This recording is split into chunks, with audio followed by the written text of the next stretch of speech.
Boa tarde a todos, nós agradecemos a presença de todos vocês aqui e meu nome é Wilson, eu sou coordenador de mercado da Murska no Brasil. Um filósofo americano já disse, o sucesso é a realização progressiva de um objetivo que possui valor.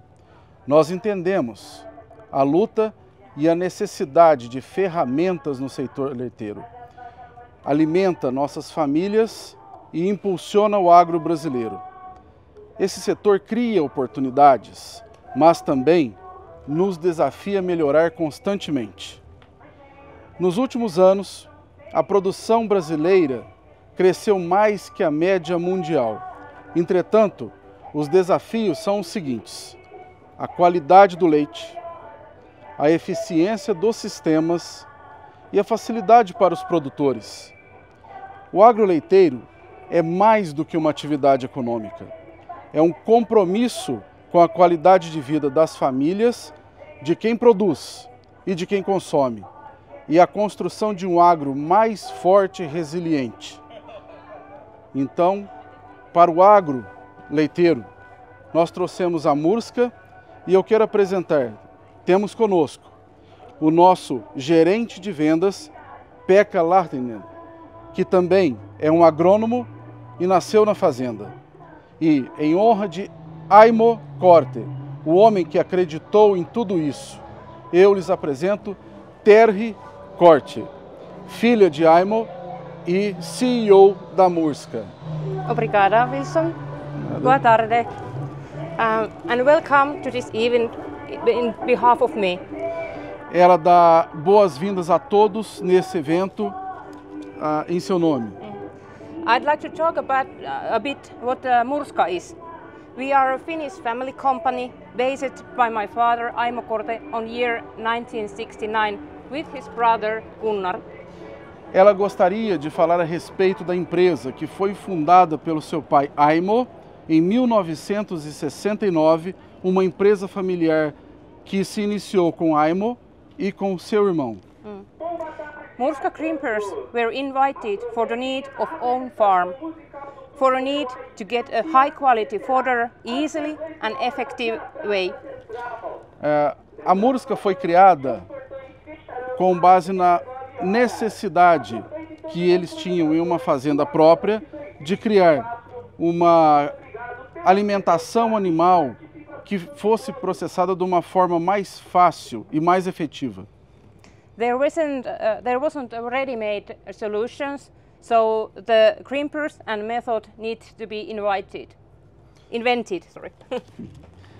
Não havia uma solução pronta. Então, os moinhos, as máquinas, os processadores teriam que ser inventados para que todos esses problemas fossem solucionados. The crimpers and ensiling method was so good that the family farm changed to be an engineer works. O sucesso dessa criação, dessa invenção foi tão boa que eles tiveram que contratar engenheiros para continuar produzindo essa máquina. There were also other farms who found this method and crimper really good and wanted to test it and buy it.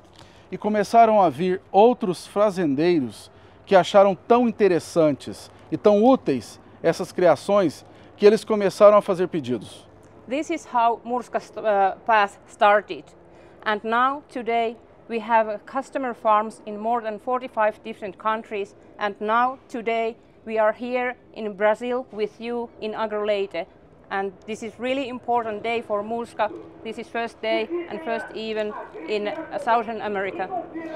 Então, a partir de então, a Murska foi crescendo e hoje ela fornece essa ferramenta para mais de 45 países no mundo. E essa é a primeira vez da Murska no Brasil, na América Latina, aqui no AgroLeite. I hope that you enjoy this event and find the results of Professor Poliana's research interesting. Thank you. Obrigada. Nós esperamos que vocês achem esse evento interessante e que gostem de verificar os resultados da pesquisa feita pela professora Poliana da Universidade Federal de Viçosa. Muito obrigado.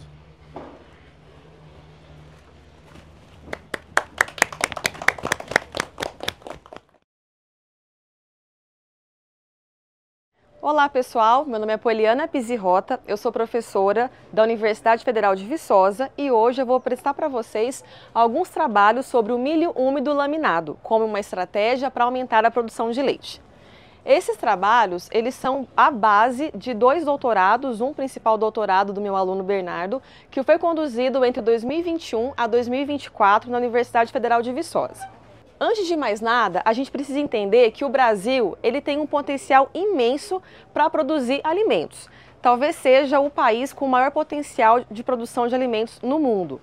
E a gente precisa buscar cada vez mais estratégias para aumentar a produtividade das vacas em lactação. Então é isso que a gente busca aqui nesse trabalho. É importante ressaltar que o milho do Brasil é um milho do tipo duro, ele tem um endosperma duro. E isso é um grande desafio para quando a gente vai trabalhar com vacas leiteiras. Dessa forma, a colheita do milho úmido visa diminuir a vitrosidade, ou seja, fazer com que esse milho que é duro seja colhido não tão duro assim, menos vítreo. Isso porque a vitrosidade é um processo de maturidade da planta. Então, uma planta madura, que completa a sua maturidade, vai ter vai ser um milho mais duro e mais vítreo. O milho colhido úmido, ele pode aumentar aí a janela de corte, a janela do plantio da safrinha, esse corte antecipado. Então, uma das grandes vantagens que a gente tem também é essa, é colher o milho antes de secar, antecipar em 3 semanas para que outra safra seja conduzida e a gente aproveite melhor as chuvas. Dessa forma, os objetivos desse trabalho foram comparar o milho fino, no caso, em relação ao milho reidratado e o milho úmido. Esse milho úmido laminado no processo que a gente utilizou a máquina Murska. Isso no desempenho produtivo de vacas holandesas. Então o estudo foi conduzido na Universidade Federal de Viçosa. Nós utilizamos vacas da raça holandesas, vacas fistuladas no rumen. O N foi 9 para cada tratamento, utilizando o quadrado latino 3x3. As vacas tinham uma produção de leite médio de 30 quilos por dia, com o DEL, que são dias em lactação por volta de 100, e peso corporal de 600 quilos. E elas ficavam alojadas num sistema de Taistal. Nós trabalhamos com um milho colhido seco com uma vitrosidade de 88%, mas o milho úmido ele foi colhido antes dessa vitrosidade máxima, contendo uma matéria seca de 59%. Por outro lado, nós fizemos o milho reidratado utilizando o mesmo híbrido da mesma safra desse milho e a gente reidratou para uma matéria seca de 58%. Todos esses 2 tratamentos, milho úmido e milho reidratado, ficaram armazenados por 240 dias, ou seja, aproximadamente aí 8 meses, em silos similares, né? Na verdade, silos como esse, em caixas d'água, que a gente pode ver nessa foto. Aqui, voltando, a gente tem a comparação do milho que foi colhido sem ser o milho laminado. Vocês podem ver que a gente tem um milho grão inteiro e depois do processo de laminação. Então esse processo faz a quebra do grão, o grão fica realmente esmagado, fica quebrado em várias partículas, o que com certeza aí aumenta a sua disponibilidade de aproveitamento pelas vacas.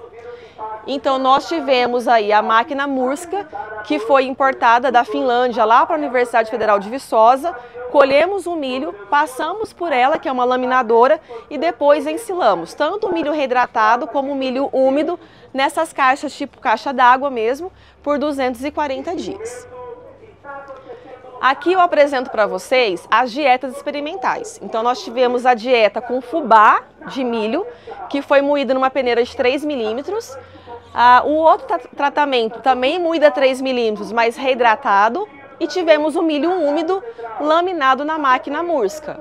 Então nós tivemos na dieta cerca de 50% de silagem de milho, 16% ou de milho fubá, ou de milho reidratado, ou de milho úmido, 14% de farelo de soja, 8% de caroço de algodão, cerca de 6% de feno de tífton, depois o núcleo mineral vitamínico, bicarbonato de sódio, óxido de magnésio e ureia.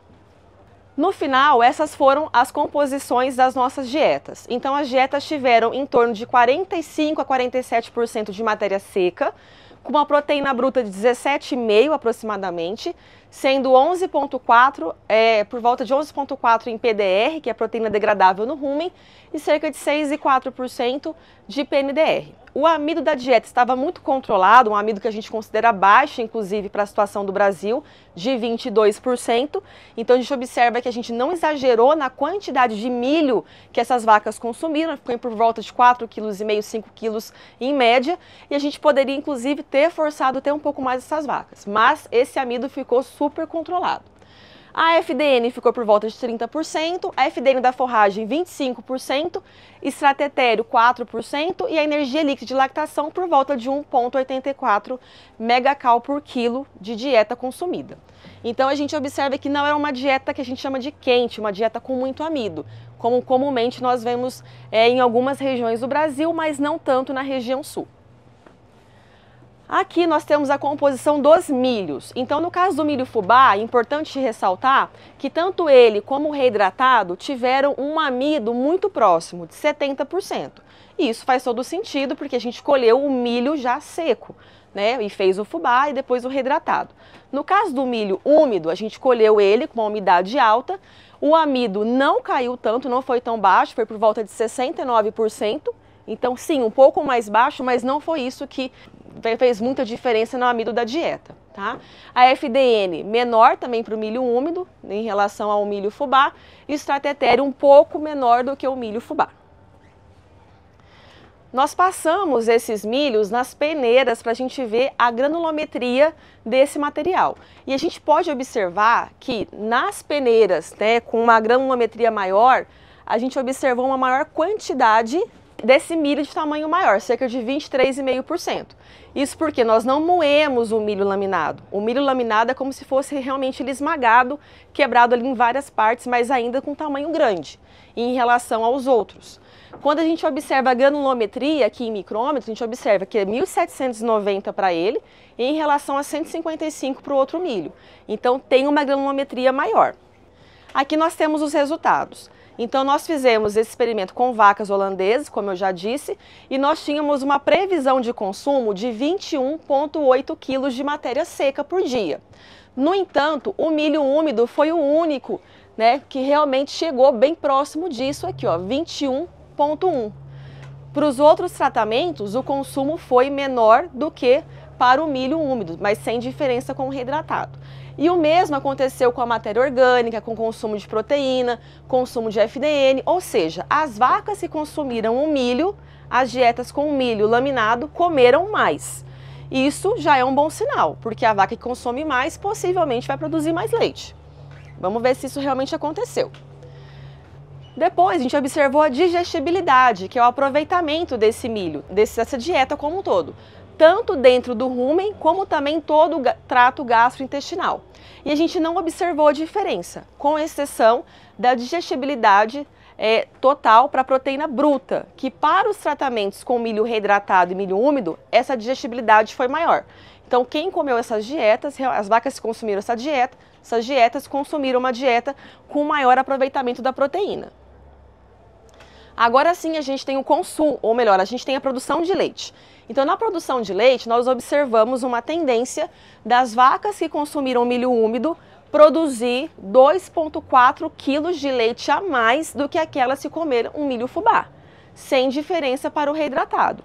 E quando a gente olha para o leite corrigido para proteína e gordura, essa diferença foi ainda maior, foi de aproximadamente 3 quilos a mais de leite, mostrando um processo eficiente em aumentar a produção de leite.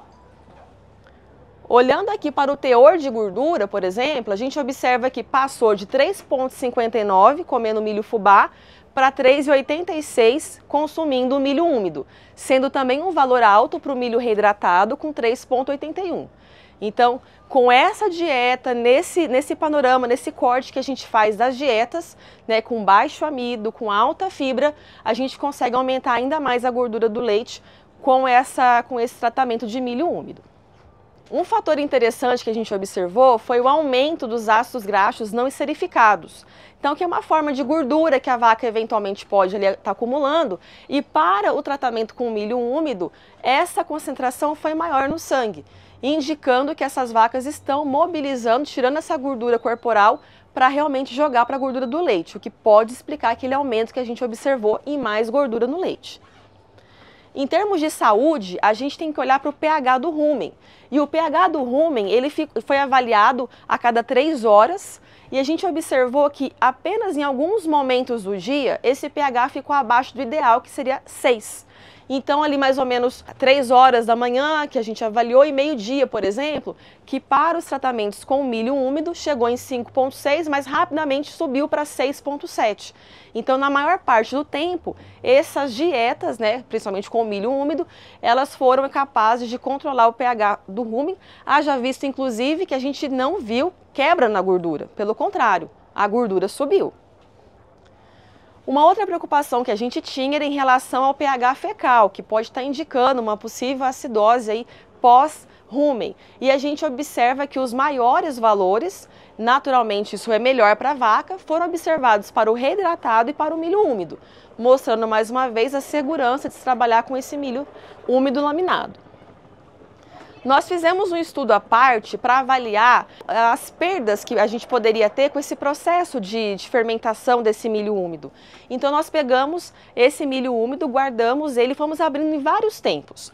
Então a gente avaliou aberto com 30 dias, com 60, 90, até 180 dias. Durante esse tempo, a gente observou que a perda de matéria seca, ela não teve diferença estatística e ela ficou por volta de 5%. Isso independente do nível de inoculante que a gente trabalhou.